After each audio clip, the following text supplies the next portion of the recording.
Hey guys, welcome back inside the State Champs Sports Network studio. It is time for an update in our State Champs Anvil Award competition presented by Hungry Howie's. I'm Lauren Plant, joined by the Hall of Fame coach Tim Beckler. Tim, this has been an amazing season, an amazing evaluation of all these top linebackers and linemen throughout the state of Michigan. We all know we're on pause. We're all feeling it right now, right when things were really getting great as we were preparing for regionals. We are taking a pause, but this competition does not stop. And as promised, what we do this week is freeze our top 10. Now, there has been a lot of debate on would anybody else get into the top 10 here at the finish line when it comes to sealing our top 10 candidates. We decided, yes, we needed to make a change, not just one, but two. Well, here's the two new fellas. Raeshawn Benny from Oak Park, defensive end and offensive tackle. He's a two-way starter. He's 6'5", 290 pounds, just committed back in early November to Michigan State. He missed the first 5 games, but came back in week 6 against Clarkston. They kind of took it on the chin against Clarkston, but he is getting in playing shape. And then so is Oak Park.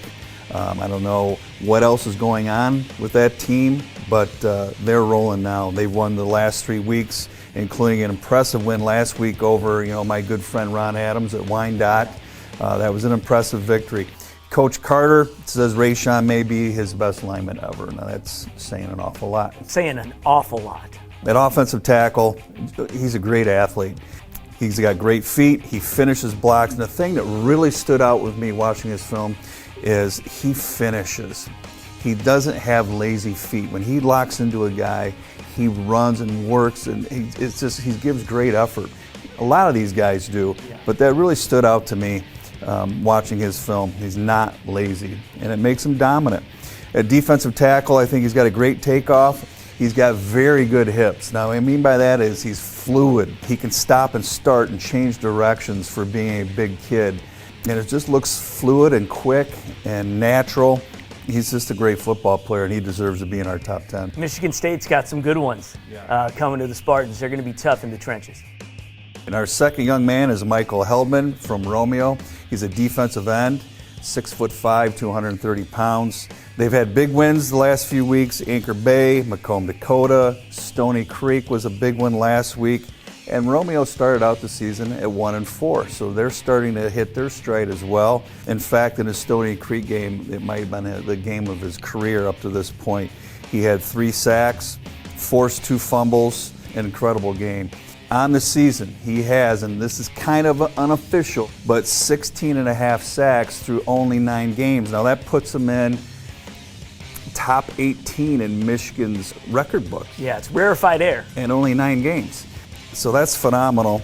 He's got 2 blocked punts. He's got 4 forced fumbles. He's got a blocked PAT, and he's got a safety.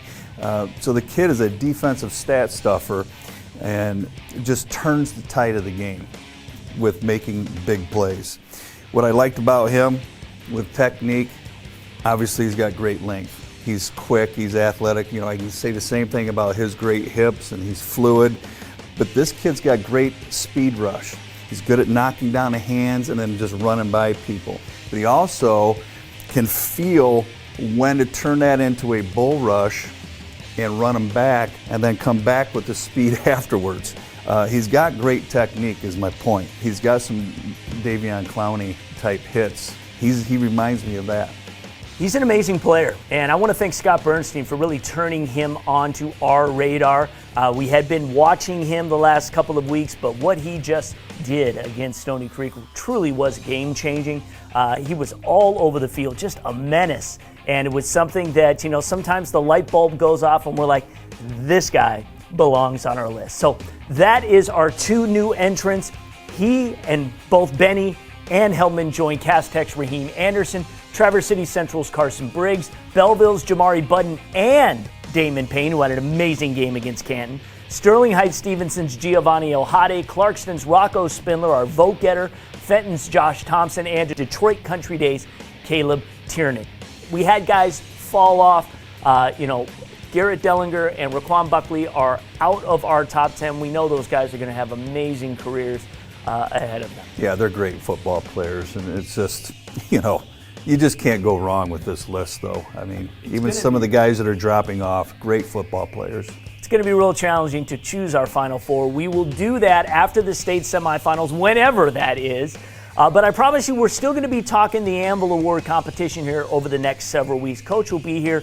We're going to touch on some different topics, some future guys that we'll be looking at for next year. In fact, I believe we're going to look at linebackers next week, some potential future hopefuls to be on this list. Got a lot of stuff we can discuss because, again, it's great talking about the guys who really, really turn the tide for teams. No question. And like I said, if you didn't make this squad, the final 10, you're still a great football player. Nothing changes that. Absolutely. Coach, thank you. We'll give you another update next week.